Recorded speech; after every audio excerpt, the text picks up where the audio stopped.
बिस्मिल्लाहिर्रहमानिर्रहीम। अस्सलामु अलैकुम।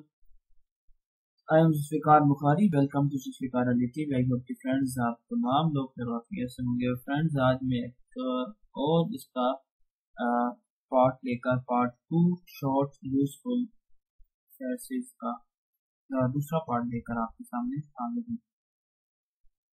पिछले पार्ट के अंदर मैं बातें कंप्लीट नहीं कर सका था क्योंकि ये मेरे पास बहुत सारे शॉर्ट्स यूजफुल फ्रेजेस हैं। तो इसलिए शायद इसके बाद इसके ऊपर एक वीडियो और बने उसके अंदर हम इसे कंप्लीट करेंगे, ठीक है। और उसके बाद इंशाल्लाह दोस्तों के दरमियान जो हमारी गुफ्तगू होती है, जो हमने करनी होती है, वो हम करेंगे टेलीफोन पर बातचीत, ठीक है, पासवर्ड के बारे में, और उसके बाद और कस्टमर के बारे में। इस तरह मैं आपको वक्तन सारे बताता रहूँगा। वीडियो स्टार्ट करता हूँ आज की। उससे पहले अगर आप मेरे चैनल जुल्फ़िकार टीवी के ऊपर न्यू हैं तो इसे सब्सक्राइब करें और साथ ही चैनल को साथ ही बेल आइकन के बटन को प्रेस करें ताकि आने वाले हर लेटेस्ट वीडियो की अपडेट आप तक पहुंच सके। तो स्टार्ट करते हैं आज की वीडियो को। सबसे पहले आज हमारे इस लेसन का जो सबसे पहला वर्ड है, पहला जो पैसेज है हमारे पास, वो है how long have you been waiting. क्या जुमला है? How long have you been waiting? How long आपको मतलब पता होना चाहिए है कितनी देर से, ठीक है। इस जुमले का मतलब है आप कब से इंतजार कर रहे हैं, ठीक है। अब मतलब आपने किसी को खड़ा किया किसी जगह पर और काफी देर के बाद आप वहां पर गए और आपने उससे पूछा कि आप, या कोई दूसरा बंदा वहां पे दोस्तों से पूछा कि आप कब से यहाँ पर इंतजार कर रहे हैं, तो उसके लिए आपने जो इंग्लिश के अंदर फ्रेजेस बोलना है, जुमला बोलना है, वो how long have you been waiting, ठीक है। स्पेलिंग आप देख लीजिए। उसके बाद है जी मैंने आपको बहुत ज़हमत दी। मतलब आपने किसी को बहुत ज्यादा तंग किया हो, परेशान किया हो, तो ट्रैवल का मतलब परेशान करना होता है। तो इस पूरे जो जुमले का तर्जुमा होगा, फ्रेजेस का तर्जुमा होगा, वो ये होगा कि I have give you much travel. I have give you much travel, ठीक है। हाँ, कैसे करेंगे? I have give you much travel. उसके बाद हमारे पास है आपको इंतजार करवाने पर मुझे अफसोस है। या आपने किसी के साथ किसी वजह से इंतजार करना पड़ा, किसी को आपकी वजह से इंतजार करना पड़ा, और जब आप उसको वापस एक इंतजार के वक्त के बाद जब आप उसे दोबारा मिले तो आपने उससे इजहार अफसोस किया कि very sorry to keep you waiting, ठीक है। आप उसे क्या कहेंगे?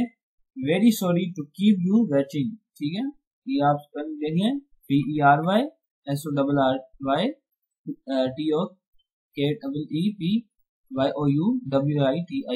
ठीक है, वेटिंग। इस तरह आपने ये लिखना है और इसकी तरतीब भी आप बिल्कुल देख लें। अब वो आपके जवाब के अंदर वो क्या कहेगा? नथिंग। क्या कहेगा? नथिंग, कोई बात नहीं, ठीक है, कोई बात नहीं। अच्छा, उसके बाद अब आपने आगे से क्या कहना है? आप बहुत मेहरबान हैं। क्या कहेंगे? आप बहुत मेहरबान हैं। तो आप क्या कहेंगे? You have been very kind. क्या कहेंगे? You have been very kind. आप बहुत मेहरबान हैं, आपने मुझ पर बड़ा एहसान किया है। क्या कहेंगे आप? You have done me a great favour. क्या कहेंगे आप उससे? You have done me a great favour. क्या कहेंगे? दोबारा जरा एकदम बोलिए। You have done me a great favour, ठीक है। इसका मतलब क्या होगा? आपने मुझ पर बड़ा एहसान किया, आपने मुझ पर बड़ा एहसान किया। उसके बाद हमारे पास एक जुमला है। अब आपके पास भी घर में आया, उसने आपने उससे वेलकम किया और उसके बाद वो आपने उससे हाल चाल पूछा, how are you, I am fine, वगैरह वगैरह। इस तरह आपने जब उसे इंट्रोडक्शन दी उसके बारे में और आपने उससे कहा कि इसमें बैठिए, ठीक है, इसे अपना ही घर समझिए, तो फिर आपने उसे कैसे कहना है? आपने उसे कहना है make your self at home. Make your self at home. क्या कहेंगे? Make your self at home. आप इसे अपना ही घर समझिए, ठीक है। वैसे मेक का मतलब बनाना होता है, लेकिन यहाँ पर बनाना मुराद नहीं है, योर अपना, ठीक है, एट होम ये घर। उसके बाद आपने उससे उसका नाम पूछना है, ठीक है। आपने उससे अगर उसका नाम पूछना है तो आप क्या कहेंगे? What is your name. क्या कहेंगे? What is your name. आपका नाम क्या है।